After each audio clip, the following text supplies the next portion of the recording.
This is Colin Dijs. I hope you're having an amazing day. In this video, I will show you how to optimize native ads to make money online on ClickBank. Specifically, the journey we've been on in the last couple of videos. If you haven't watched those videos, feel free to watch them and the information in this video will make a lot more sense. If you watch until the end of this video, you will have a good understanding on how to read and optimize the data and the ups and downs of a specific campaign. So I'm in the ClickBank dashboard right here, and you can see that the goal I set for last week, which was $7,000, we did not meet. And that is 100% my own fault because I didn't give the campaign enough attention as I should have. So after the 2 days, we had 2 low days, right? So the spend for all these days is not the same. Right, so there was some optimization done definitely here after the big conversions were pulled in. So these days also have the highest spend, right? The ROI is still there, just not as significant, and that's why I have made many adjustments. So in the overall campaign, we pulled in about $16,000 almost, 96 conversions and only 2 refunds, which for ClickBank standards, that is amazing, no chargebacks. Right, so if you would promote offers like Research, Nutra, you get like 10% refunds, 3% chargebacks, and it will cause significant issues with your ROI in the long term. With this flow that we have right now, which is about a 2% refund rate, right, is perfectly fine, especially how aggressive these offers are in ClickBank. This is something we can manage, something that we can work with. So we build up. I just want to talk about the numbers real quick. I was aiming for 7,000, just below 7,000, not a big deal, 10% lower than expected. We came out in terms of revenue. However, the profit margin significantly reduced because of, I think, one out of these 3-4 days where I was only profitable, right? So yesterday was a very good day because the spend was very low and the revenue was very high. So there were lots of profits here, but on the other ones, not so much, which happens, right? It just didn't convert as well over the weekend as the same pattern we found the week before. Right, so the pattern is definitely Wednesday and Thursdays, 2 weeks in a row are the best days, right? Tuesdays, yesterday was great, so I hope Wednesday today will be another great day as well. Fortunately, I have been doing other things in my business, especially crypto related things. I'm making a new channel for that, so if you're in my Facebook communities, you'll get an update on that soon. Not to teach, but just to document my own journey. If you want the link for that, comment down below and I'll paste it there once it's ready. Anyway, we obviously want to focus on profit, right? We want to get more out of this than what's happening right now. However, the ups and downs are something that is part of this process and you have to be able to work with, right? I have the tracker information here. We'll do some optimizations and we'll look at the campaigns as well. So let me first pull up the tracker.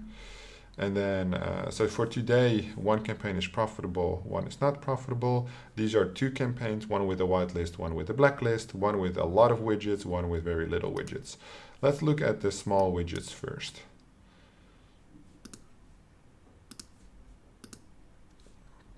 The campaign with the small widgets. So for today, it's all in red, but we're going to look at the last 30 days.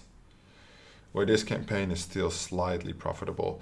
So what is very important to note is the tracker and ClickBank have a 9-hour time difference, very important. In addition to this, the costs are not recorded properly, which is being over-reported, as I've mentioned in the last couple of videos. So the ROI on this campaign is about 16% right now, not 3%. And that's sometimes you'll see question marks. Not on this campaign, but on the other campaign you will, which are placements where the costs are not properly updated, which means that MGID is sending us clicks and the tracker is calculating the cost for this, but apparently they were not good quality clicks, so they don't actually bill you those costs on MGID. So the costs reported are higher because you received more clicks, which makes sense. The technology works fine. It's just some discrepancy that I found. Out of our list, as you can see from the last couple of days, this campaign is not spending, right? It's definitely a reach problem. It only spends like $200 a day, on which most the conversions happen on this placement. 14 conversions, 4 conversions, 8 conversions. It also has received the highest amount of traffic, 21% ROI, 136% ROI, and 147% ROI. Then we have a whole list of basically placements that do not spend solely because there's not any traffic. So we might as well mark these with question marks. What are we going to do with this? Are we going to pause this and basically remove them from the set because they don't spend, right? Or are we going to keep those for whenever they might spend in the future? Then we have some with very little spend, and then we have a list here. So this one is over-reported as well. That's why I didn't turn it off. I usually turn them off at $100 spent, no conversions. And then we have 3 placements that met the CPA rule, were not profitable, no conversion, so I've paused those, which are the stop signs. And then unfortunately, our biggest or second biggest widget, which had 5 conversions already, went from profitable to not profitable. And that's what I said. The last couple of days, I haven't had, my bad, I haven't just looked at the campaign optimization as I should have. So it overspent significantly, which pulled down the ROI from like 40% to 16% as it is right now. My own fault. That's what happens if you do not pay proper attention to a running campaign in terms of the data. Yet I'm still happy with the results because we are finishing the optimization phase, right? We're getting to the end of the optimization phase and it's looking like a proper squeeze campaign. So what that means that on this campaign, there is not enough reach, right? I cannot scale this campaign. The only choice I really have is to work with the widgets that are profitable, right? Keep those and then drain those, milk those widgets for what they are worth in terms of the consistency of the conversions. And I actually might make that call right now, where after I shoot this video, I'm just going to turn all the widgets off because I'm involved in so many projects right now that I do not have the time. And I know it's only 20 widgets, but I just forget. It's not that I don't have time, but I just forget about these campaigns. And they just keep running and they keep spending, right? $200 a day. In this case, the other campaign spends a lot more,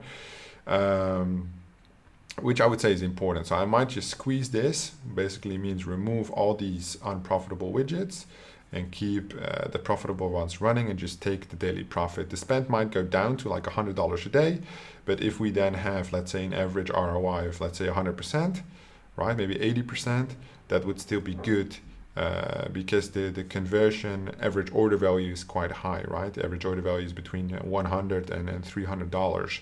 So if one conversion a day comes in, sometimes it's $100 profit, sometimes $300 profit. That would be sufficient for me for this campaign because we have another big campaign, right? Before we go to that campaign, I just want to go over some data metrics here because I think that's very interesting for most people. So let's filter on the cost. On the left-hand side, you still see plus in green is obviously profitable. The red one is not profitable. So based on the cost, which I usually like to look at more frequently than just the profit, the highest spender is also the most profit, which is great. So now we're allocating the reach to the right one. Then from the top 4 biggest spenders, meaning the biggest reach opportunities, they all obviously had the conversions as well, but one has turned unprofitable. Right? I want to know specifically why. It's not necessarily because it converts less, right? So we have a 5% conversion rate, 4.7, 1.8%, 2.4%.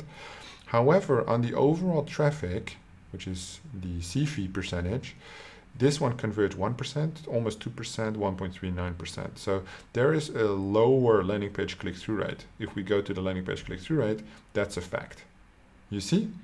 So compared to the others, except this one, the 33% is not high enough. The 60% here gives us a very big benefit, right? People are clicking through more, which means more people on the offer. So although the conversion rate is less, the overall conversion rate of the entire flow is better, which might be beneficial to test an additional landing page to see if we can get those click-through rates up, right?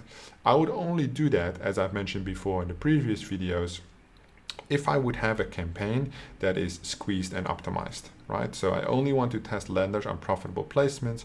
I don't want to test two things at the same time, and widget CPA rule and lenders. You could do this on higher spends, but we know that this campaign doesn't spend, right? So it's very important to understand that you do not want to make any mistakes there. Or mistakes, I mean, you're just going to be in your own way when trying to read and optimize the data properly. All right, EP fee is always something I take into consideration, the earnings per view, right? 1.19, 0.77, so this is significantly too low. With the CP fee like this, it cannot be profitable. So we would have to see for this placement if we can bring the CPC down maybe a little bit. If I can make it cheaper, still make it convert, just not buying as much traffic relative to the competition, I might be able to work with this placement, but unlikely, I would say. At this point, there is such a loss accumulated. The question is, because there's only 16% ROI left, do I want to invest that ROI in this placement? Because one conversion on this ClickBank offer might mean like $280, $300 conversion, right? So although the profit is minus 350, it's one conversion away from break even. However, do I want to sacrifice my 16% remaining ROI, which is positive, which we're talking at that point about $500, to be able to flip this widget around? Maybe, if otherwise I would not have sufficient reach to keep the campaign going, right? So if otherwise it goes below $100 a day in spend, it's not worth it for me to keep it running, then I might consider it. So there are still some opportunities with this campaign that we need to keep in mind. All right, so this is it for the widgets. Yeah, then when we look at the teasers, I think I only have one. Oh, I have multiple, apparently. Oh, I used to have multiples, but now I don't. See, now I only have one. I did a little test. So I did a test on the recommendation of my account manager, which basically was, if you add more teasers to the campaign, which are creatives on MGID, right? The system will offer you more reach. I found myself that is not significant. It is true we did get 2.4% more reach relative adding 10 creatives to one. 2.4%, however, for me is not as significant to keep the creative going, right? So I just removed it back to 1. Why? Because I do not know the conversion rate, coherency of the flow, and or metrics. Because I didn't make these creatives myself. My account manager added them in on top performing creatives. And of course, these headlines that I read are not coherent with my flow, so it makes sense that they would convert less. Therefore, my goal was to increase the reach by adding more creatives. This had a 2.4, 2.5% difference, which is not as significant as sacrificing conversion rate potential. Therefore, I push everything back to the original widget, right? Okay. So now we have some other information we could look at, because we're working with a little bit more conversions. So we can look at, let's go through them one by one. The brands. Is there anything on the brands? Obviously, it's desktop only traffic, as you can see. Nothing interesting there. Browser versions.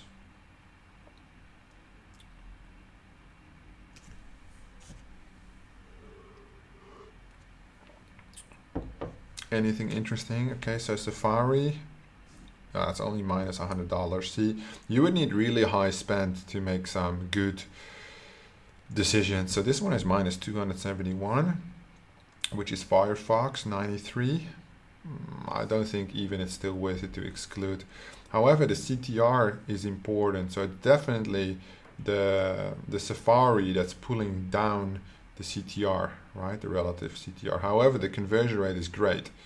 So it's still on 1% here. We have 151 here, Safari 15, which is, but we're only talking about 146 clicks. So the data is just not significant enough. The problem is that the CPC is quite expensive, right? It's more than $1. As you can see, it's just over $1 on almost all placements, which makes this niche, this placement, obviously is US tier 1 Nutra, very competitive desktop. the opportunities are there, but just not for, in this case, to optimize properly. So the browsers and the browser versions is nothing. Well, we can look at city. I don't think there's even like a longer list of cities. So if you filter on profit on the cities, I mean, there's 3 conversions from Albuquerque, Plano, Needville. It doesn't tell me anything. Is there any city which really doesn't like? You could exclude the city, I think, but it's like $-. Or are there more tabs? No, there are more tabs.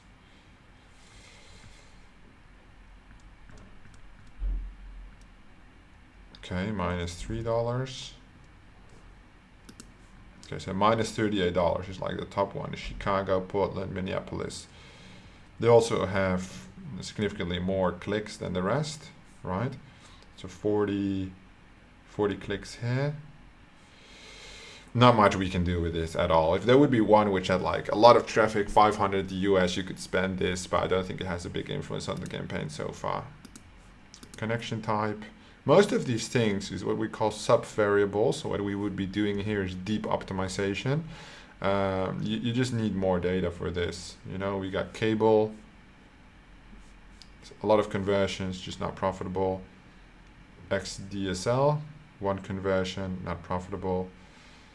Is there anything with the CTR that we could see that the connections are unstable? No. The conversion rates, very high here, but very little clicks and many conversions on satellite. But again, this data is not as significant to pull any triggers on this, unfortunately. Day of the week, no. Device type, no, we already know this. Hour of the day might be interesting to do a day part. Okay, so this is difficult because you have to take into consideration the reporting difference of 9 hours, right? So the hour of the day is not the actual hour of the day in the US, this is the Amsterdam time. So you need to subtract 9 hours. So whether this is 5 a.m., it's actually 10 p.m. US time. Right, it's a little fucked up, but is what is. So when we look at the times, you want to see them clustered. So you definitely see from like 5 to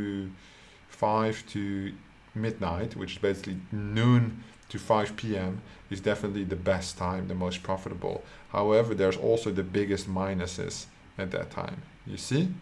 So although it's the most profitable, it also has the biggest investments, which is not that great. And then even on like midnight, which is like 6 p.m., there's again, so that's where the most traffic is available.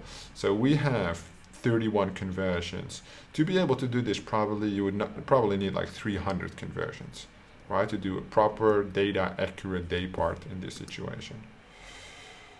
Language might be interesting, but I think it would all be on English, maybe some Spanish, yeah, some Spanish, but very little. See, it's like neglectable. It's all on English. Mobile carrier. Oh, yeah, well, because it's desktop, obviously. Models.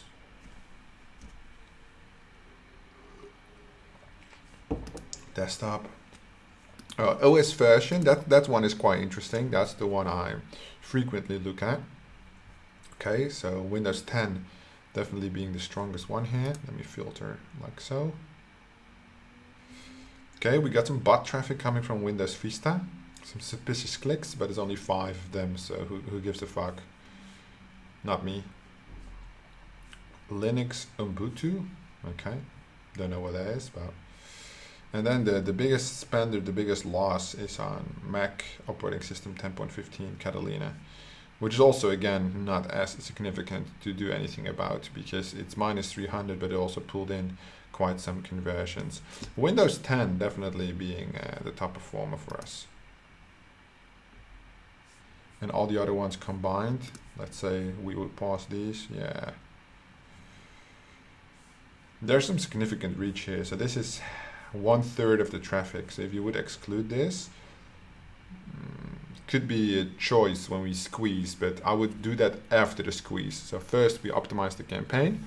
We focus on the profitable widgets.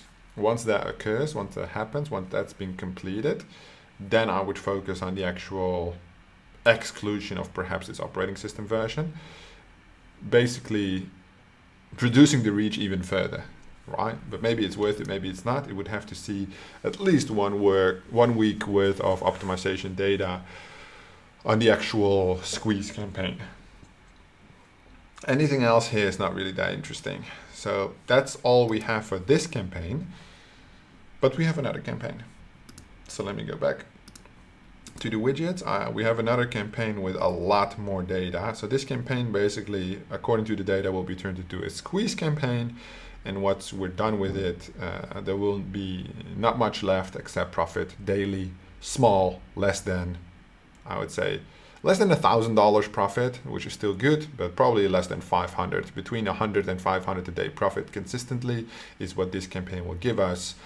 So far, from what I can tell, it's extremely consistent, right? So we have some inconsistencies when we look at the ClickBank dashboard, right? But every day there are conversions, sometimes more, sometimes less, but this campaign converts every single day. The big campaign has some problems, and we're going to look at that campaign right now. The problem with that campaign is that when it converts really well, and it gives us a very nice result. But when it doesn't convert, it might go like minus 500 a day, right? Which is obviously fucked up.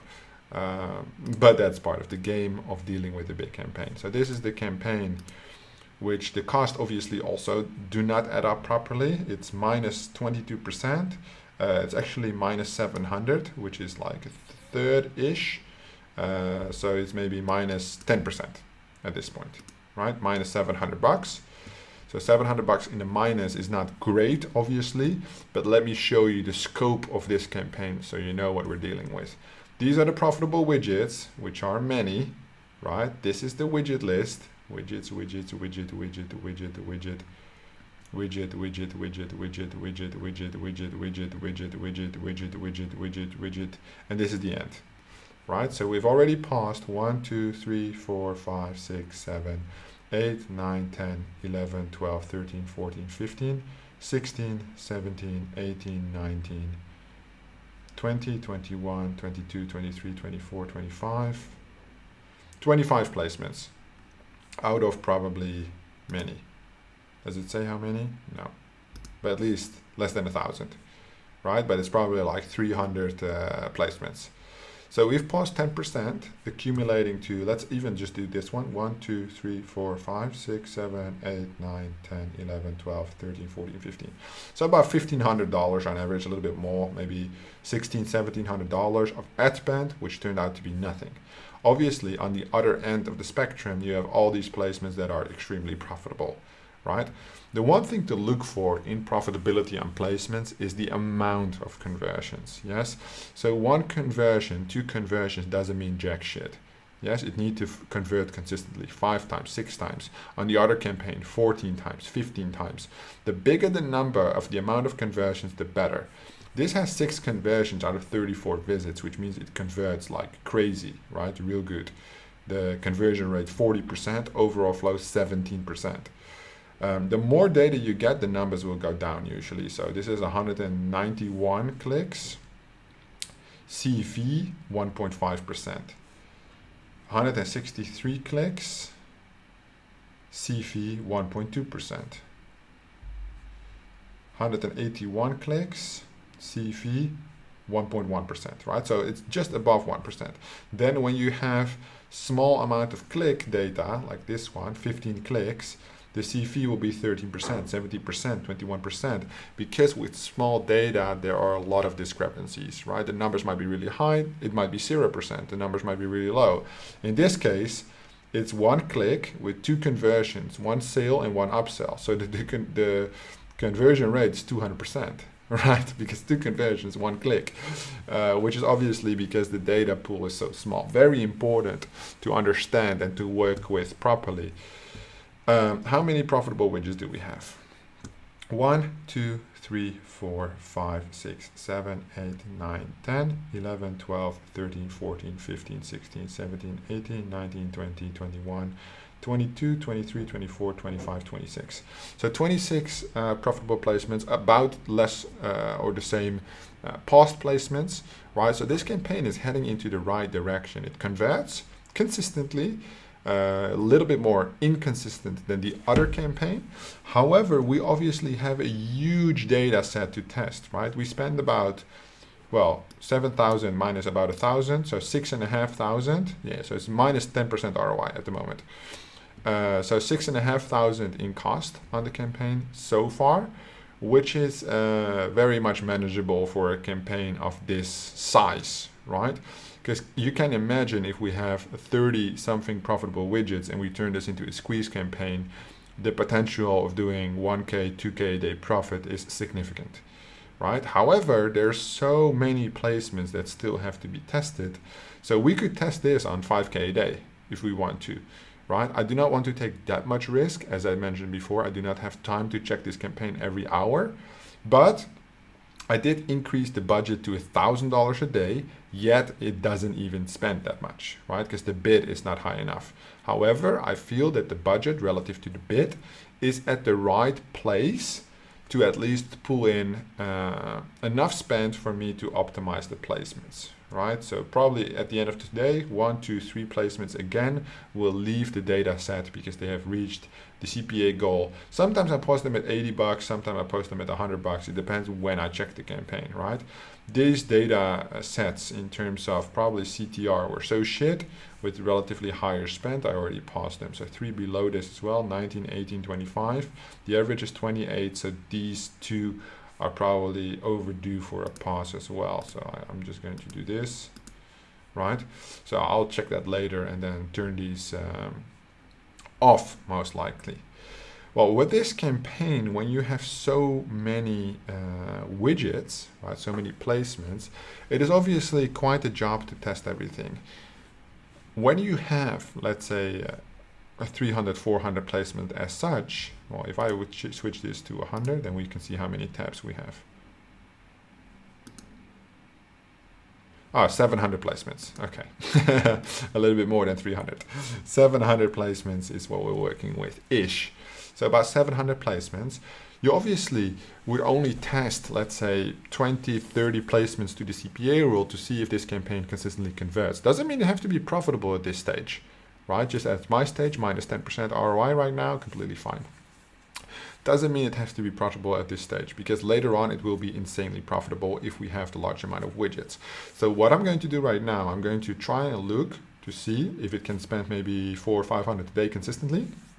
If that's the case, I can make a calculation on how long it would take to at least push more spend to the profitable placements, because it's like this. Yeah, you have your bids, you have your bid floor, you have the not profitable placements which are getting paused. So the remainder of the set, so this is the total set, this is what gets paused, this is what's profitable, this is what needs to be tested. All the budget now gets allocated to those two parts because the third part is being paused over time, right? So slowly but surely more money will go to the profitable placements as well as the new testing placements, only if I up the bid.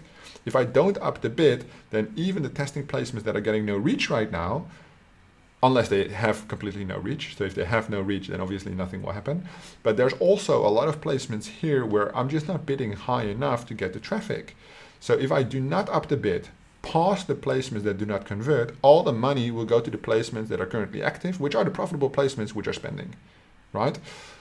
If I do up the bid, then the ROI on those profitable placements goes down because I'm spending more for the same amount or like relative traffic. But I also tap into new reach. So it's again CPC versus reach equation, which always continues, right? That's the media buying game. The great thing for this campaign, however, is that we have the opportunity, because we're working with a lot more data, to look at the subvariables. But before we do that, I'll take you quick through the CTR, CR metrics, etc. So these are lined up over here.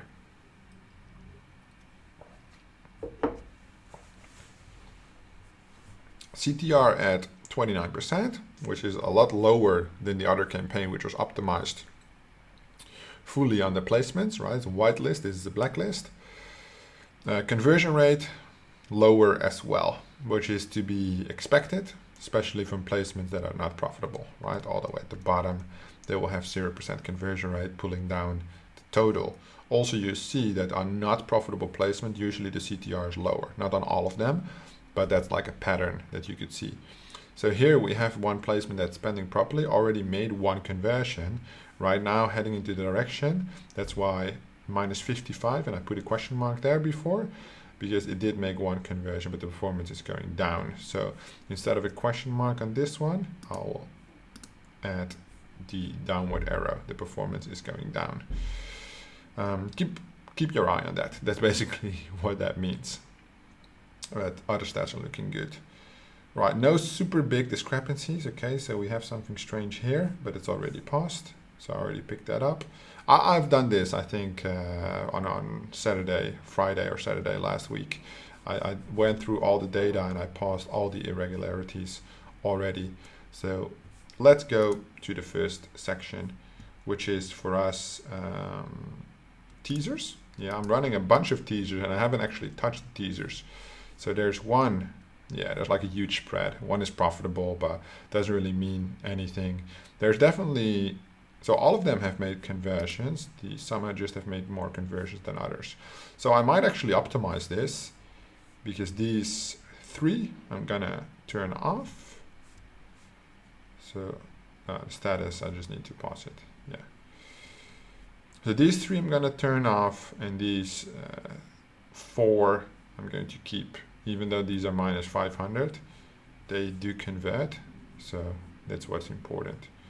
Specifically, I'm looking at this CV. Okay, yeah, this is like below average. I'll just stick with these four for now.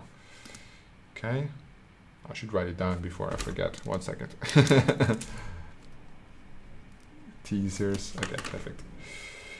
The state region, could check. Oh, again, this is like the cluster, basically the expansion of the cities.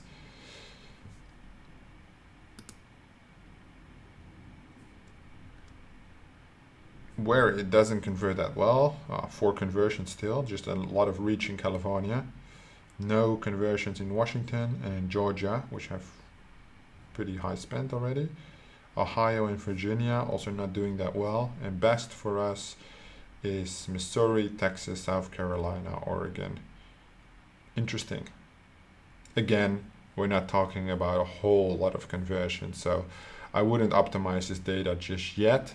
However, if done so, it will significantly hurt your reach, right? If you're going to remove, let's say, anything above CPA rule, right?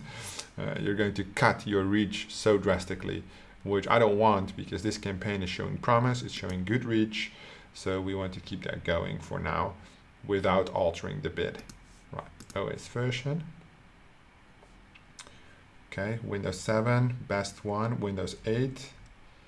And then we have here a lot of conversions on, again, macOS 10.15 Catalina, lower, and then Windows 10, most conversions also at the moment negative. But this has more to do, I think, with the placements than with the operating system. I'm going to keep my eye on this one, because that's quite significant for the OS users, but I think it's not a problem. As soon as we clean up the widgets, these will go into profits. So no problem there. The models. Everything desktop, there's some traffic coming from PlayStation, Sony PlayStation. That's fine. A little strange, but whatever. Maybe they use them as consoles, as computers. Mobile carrier should just be other. Okay, so there's some small discrepancies here. Because there's no tablet or anything included, so these are a little strange. Might be the PlayStation and such. I don't know. It's not too big of a thing to worry about right now. Okay, Spanish, profitable. That's interesting. But you wouldn't run this on a separate campaign. And then English, obviously. Russian, we have. CTR pretty good. Which one is this? Unknown. Bad CTR. It's probably the bots. ISP carrier. Oh damn. Okay. This is a whole fucking long ass list. So I wouldn't look at what's profitable. I would just look at what's not profitable and see if there are significant conversions. Okay, so this one is strange. Cox Communication. Is there anything low CTR? No, it's on the average. Yes, just simply no conversions.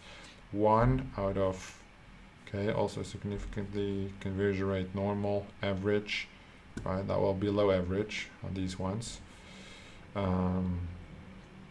Nothing much to worry about. Maybe you could pull this one out, but I don't know. The click-through rate seems normal. So if the click-through rate here would be like 5%, I'll pull it out because then two points don't add up. But for now, I'll just leave it in. Hour of the day, 9-hour time difference taken into consideration.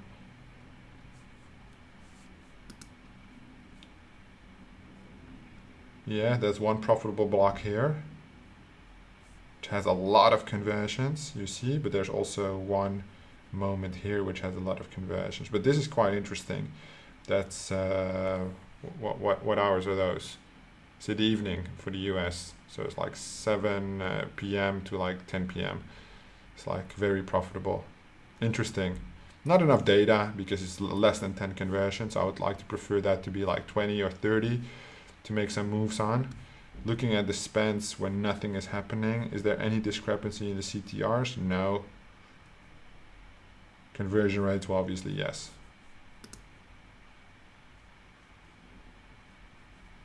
Cities, cities, the regions we already looked at. And if the regions are not enough to optimize, the cities are definitely not enough to optimize. Simple shit. Brooklyn, see, only $75. So again, very little discrepancies there. That's all good. Then the last one, browser versions. Okay, same as the OS versions kind of that we looked at before, right? The pattern is the same. Some big ones, a lot of small ones, and the big ones that we would have the opportunity to optimize are already optimized. Hang on. Okay, we found something. Chrome 70 sold us 346 clicks. That's a good find. No click-throughs. Okay, Chrome 70. So this is the one I will exclude. Chrome 70 on browser versions.